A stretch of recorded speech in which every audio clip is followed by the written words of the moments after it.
The winner of the Booker Prize for Fiction for 1987 is Penelope Lively for Moon Tiger. When Penelope Lively won the Booker Prize in 1987, it was for a novel that featured an ambitious, uncompromising heroine, as easily located in the 21st century as in her own World War II context. I'm Jo Hamier, and we're in North London just before Penelope Lively's 90th birthday to ask her about her long and varied career and her Booker Prize-winning novel, Moon Tiger. The central figure is a woman called Claudia Hampton. She's the protagonist, she's the narrator, and she's old, ill, she's dying, and she's effectively telling the story of her life.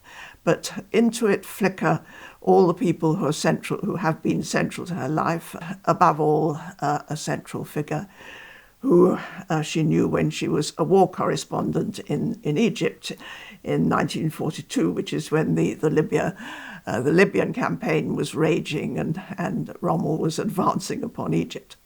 We've got your copy of the novel. Actually, is that one of the first editions that you've got? It is. I'm not sure. I hope I've got one or two others, but I don't know. This is the one that sits on the shelf that I use for reference, and it's got various stickers in it when I've needed reference. You said that you very consciously wanted to write Claudia as a strong woman, and of course that worked. Well, it has to be so in terms of the plot, but it is quite striking that she is so ahead of her time. Absolutely, no. I mean, she was. She says herself something about because feminism hadn't arisen in her day, but when she was younger. But now that she's old, she says something about feminism would have needed me, and it would indeed. Yes, I admire women like that. I like women like that, and I think yes, I was interested in creating somebody who would be a person who, if I knew her, if she was an acquaintance or a friend, I would have a great respect for her. I would admire her. I might not totally entirely like her, but nevertheless, that's the kind of woman that I do admire. I've known several people like that. I've known several sort of ersatz Claudias and distinctly respected them. Penelope has brought us some items to show us that inspired the writing of Moon Tiger. It's an Ammonite. Ah, yes. Two Ammonites, sorry, they're in there. And actually they crop up in Ammonites and leaping fish and a lot in your interviews. And I was wondering when your fascination with Ammonites started. Well, I think it may have started almost with these. I did actually pick this up on Charmouth Beach. I mean, it's the Blue Lias. It's this streak of Jurassic rock that runs down through part of this country and comes out into the sea at Charmouth Beach, and that coast is renowned for Jurassic fossils. So I think it probably began then. And I'm happy to say I didn't actually chip them out of the cliff like some people do. This was just lying as it is on the beach. And so I think they've become a sort of symbol for me. And so they got into the book. Yes, there's a scene towards the beginning of Moon Tiger where Claudia and her brother Gordon are climbing the cliff as children and squabbling over places and to find Ammonites. She climbs a little higher onto another sliding, shelving plateau of the cliff and squats, searching furiously the blue-grey fragments of rock around her, hunting for those enticing curls and ribbed whorls, pouncing once with a hiss of triumph. An ammonite, almost whole. The beach now is quite far below. Its shrill cries, its barkings, its calls are clear and loud, but from another world of no account. And all the time, out of the corner of her eye, she watches Gordon, who is higher yet, tapping at an outcrop. He ceases to tap. She can see him examining something. What has he got? Suspicion and rivalry burn her up. She scrambles through little bushy plants, hauls herself over a ledge. Can I ask what they're representative of to you, as a symbol specifically? Deep time for me, is extraordinary. It's so interesting. I mean, the fact that it actually exists, that these were once living creatures floating in a Jurassic Sea. So deep time is fascinating, and I'm fascinated by all aspects of time, the way in which time is linear, but we don't. Our memories don't work in a linear way. There was that morning on the beach at Charmouth. That happened. The family went there, the mother and her 2 children. None of them could have argued with that. But then they have completely disparate accounts of how it happened. Claudia says that her brother pushed her down the cliff. He says he didn't. And I very deliberately have several scenes in the novel where this happens. I have to say this, I realised, was, for some readers, was slightly confusing. I did get a letter from one lady who was being extremely polite, but she said, I don't think you realise that you've had several scenes that are told several times, and I'm surprised your editor didn't pick that up. Next is the item that gave the novel its name. So you've got in your hands the titular moon tiger coil. Could you explain where it crops up next to Claudia and Tom's bed? It crops up in the central and crucial section of the book, which is when Claudia is in Cairo working as a war correspondent, and she manages to get herself up to the front line by wangling a lift. The truck they're in breaks down and they're rescued by a jeep driven by a tank officer called Tom Southern. And this is the beginning of the love affair between them. The moon tiger was an insecticide. You lit one end of it, and through the night it gently sort of burned away, and you were left in the morning with a grey coil of ash instead of the green coil. So for me it was... they used to be beside my bed when I was a child always, and I think even then I sort of realised that they were a physical manifestation of the passage of time, and so in the novel it's rather that it's beside the lovers have one beside their bed in Luxor, and so it's.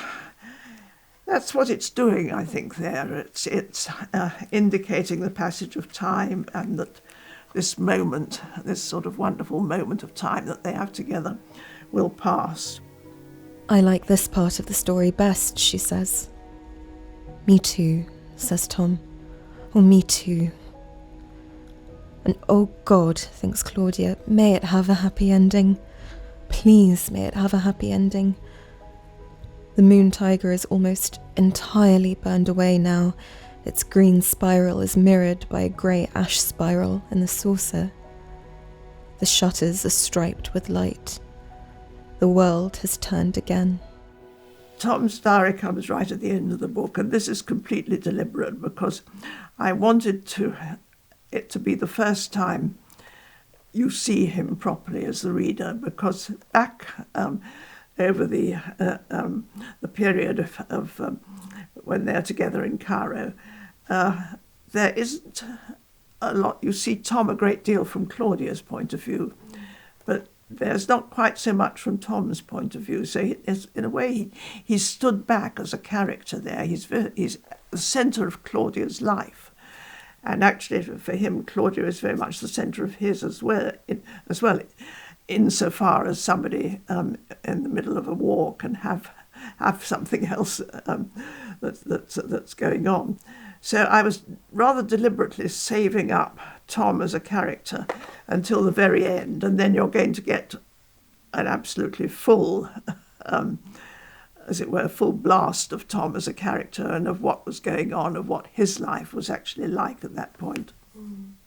I think I can remember feeling very distressed about Tom, and I can remember feeling, how am I going to do this in the diary? How am I going to put what happened? Because obviously he can't say he dies, and in fact it's his sister who, when she sends the diary to Claudia, says that he was killed on a mission immediately after this, and it's just stated like that. So the reader then realises that that's the point at which where he signed off the diary saying he's off on a particular mission. I think he has to take a truck to be repaired or something, and then you realise that that's when he was killed. But then Claudia, of course Claudia has to die at the end, and that I wanted to make very much. I wanted there to be the sense in which a room in which somebody has died has suddenly emptied, that there is a difference between life and death. I mean, I've never actually known that, but I think that there would be that feeling, and so there is that. But at the same point, the pips of the 6 o'clock news come, so you realise that Claudia has gone, but the world goes on, life goes on.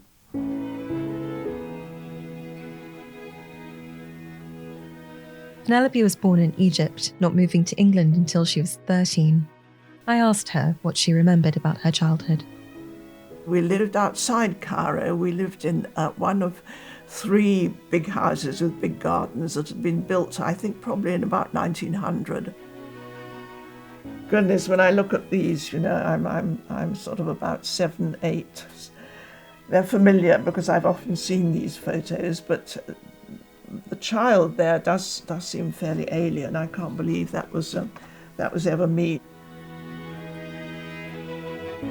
Was it at all an uncanny experience knowing that you'd lived sort of a life almost adjacent to it but never knew? Oh, you're so right there. There absolutely was, yes. Realising, now what was going on in the desert, what it was like, and how we lived this rather tranquil life with my parents having drinks served in the garden every evening, and there were always Sunday lunch parties, and my mother was great on entertaining the forces, so there were always 8th Army officers there staying for the weekend and that kind of thing, but all in an extremely sort of relaxed and casual way. And it does seem extraordinary, yes, when I realised what had been going on 100 miles away. I mean, the nearest Rommel got to Cairo was 70 miles away, I think. That's just before the Battle of Alamein, which turned the tide.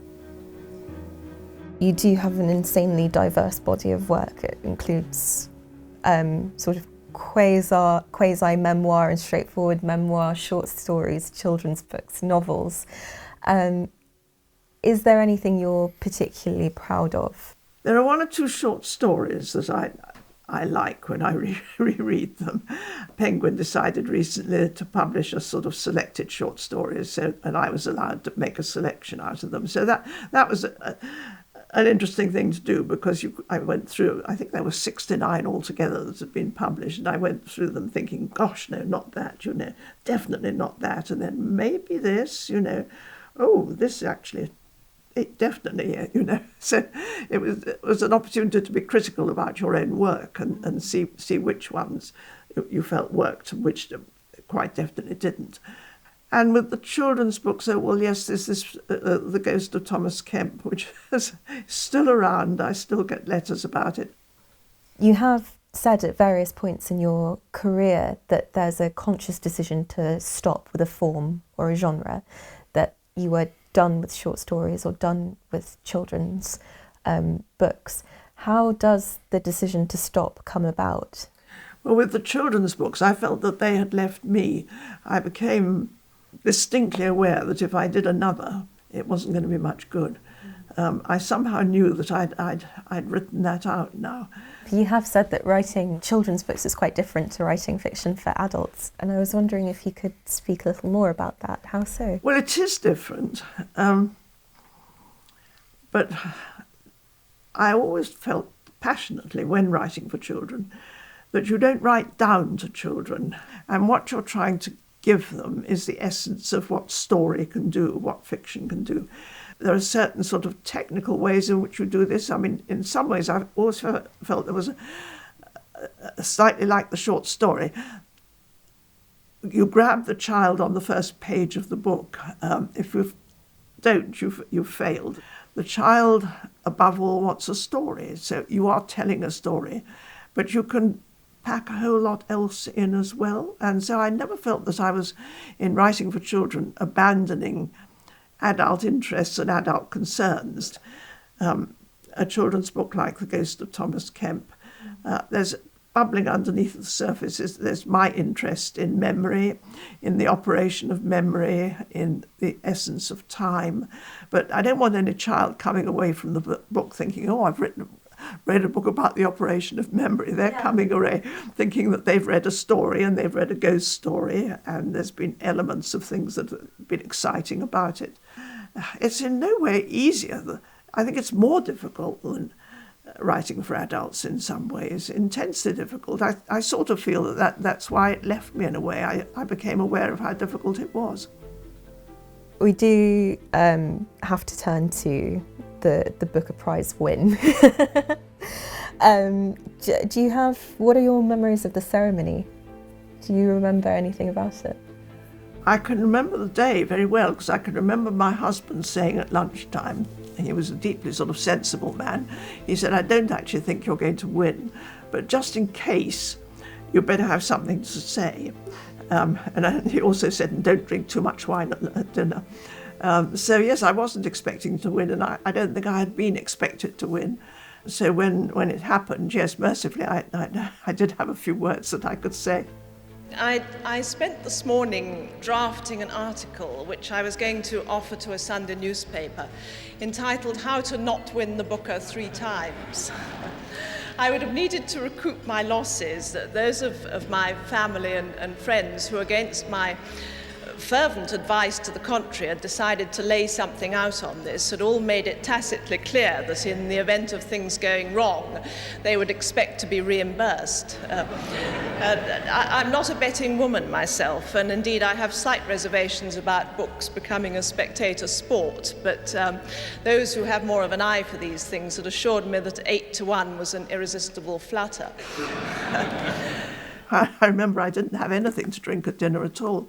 And of course, if you're the winner, immediately afterwards you get swept off to do media stuff. And so I was swept off and eventually came back and sort of everybody had gone. And I remember saying pathetically, I wonder if I could possibly have a glass of wine. Happy birthday, Penelope. And I was wondering whether you had any plans for your 90th. There is going to be an extended family lunch party. Yes, extended family, it seems, comes to about 20 people. And half the point of this, apparently, is that there can be a cake that my 3.5-year-old great-grandson has been promised that he can be the one who blows the candles out. Oh, he gets to blow the candles out. All 90 of them, or just the one? Well, I imagine that we shall stay with probably 9 candles. I should think one for every decade. That's beautiful.